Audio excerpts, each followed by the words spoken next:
Dib, Yes, here we so are. why are you obsessed with rock art? Because of these spectacular images.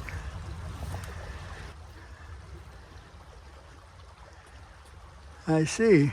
Yeah, I don't have anything glib to say right at the moment. I'm just happy we haven't slipped off of here yet.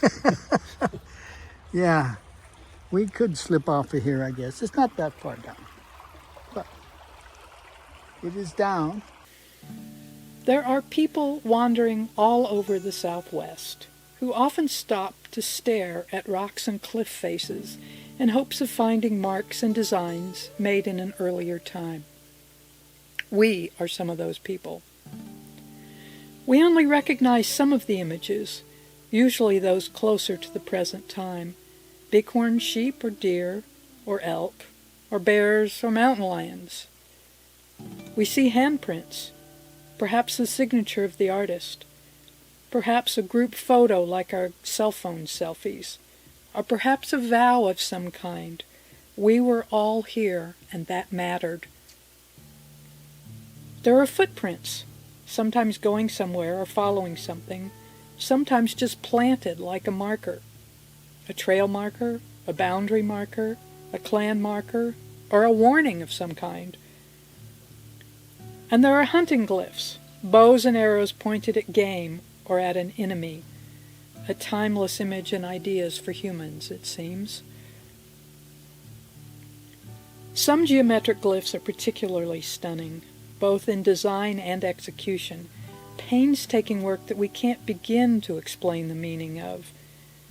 Some of these same designs do show up on pottery and textiles, though, a meaning that transcends mediums. But the subject matter doesn't really matter that much. What matters is the finding of them and the wondering why they're placed here and not there. It's an obsession of sorts, like the need for good coffee or tea or hot chocolate in the morning. So how does anyone fall into this obsession, we wonder? These images are not part of our recent cultural heritage, though perhaps in the distant past our ancestors did something similar, and that echoes down to us through time, explaining why we can stare at a circle or group of lines for no other apparent reason. Film cameras limited the number of photos taken on an adventure, but with the advent of digital cameras, we can take countless photos, easily filling camera cards and hard drives, eventually to the point of wondering, what am I going to do with all this stuff? Some creative people are able to corral a lot of their images into a tidy collection called a book, often in full color, and then write about them.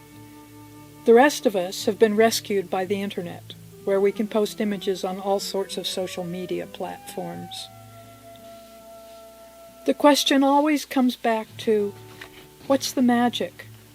What's the pull to uncover this stuff that has become a major activity for us? Why do we spend hours, or even days, seeking out images that others have told us about?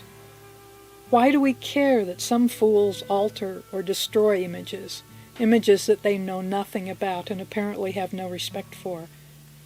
What keeps our interest going strong year after year? What we have come to realize is that some rock art, the older, more mysterious images, suggests a time when reality was less rigid, when the walls between the worlds was thinner, truly veils instead of barriers. There's a fluidity and almost fantasy-like quality to them from our perspective. What if that perception of different realms and vibrational frequencies is more real than our usual limited outlook? Is this somehow what we sense in the rock art images? What if life is but a dream points to more than just a simple nursery rhyme? The images seem to move between worlds, depicting a connection with other realities and beings, interactions with what we could call the supernatural or spirit realm, encounters that happen when the veils are thin. As Shakespeare famously said, "There are more things in heaven and earth, Horatio, than are dreamt of in your philosophy." Perhaps these images are a way for us to reconnect with that broader spectrum of reality that we've mostly lost touch with. We visit these sites, seeking images to appreciate and marvel at, but our cultural filters are different from those of the originators. We are not living within the landscape as they were, steeped in a culture that was part of that landscape. We are just traveling over it, which influences our perspective. But that doesn't keep us from being awed by these images, or from feeling their power. They speak to us of mysteries, knowledge beyond our comprehension, worlds beyond what we can imagine. We do understand that the images have a cultural knowledge attached to them, a context you can't relate to unless you are part of the descendant culture, and even then much of the meaning may have been lost. These early images are definitely different in execution and feel than the later, more recognizable images of bighorn sheep and handprints. What caused the shift, we wonder? We humans are a curious and inventive species, and we work to make sense of things. This makes one side of our brain very happy. The other side, we've come to believe, nudges us towards the mystery, and we can almost touch it in these images. Row, row, row your boat gently down the stream.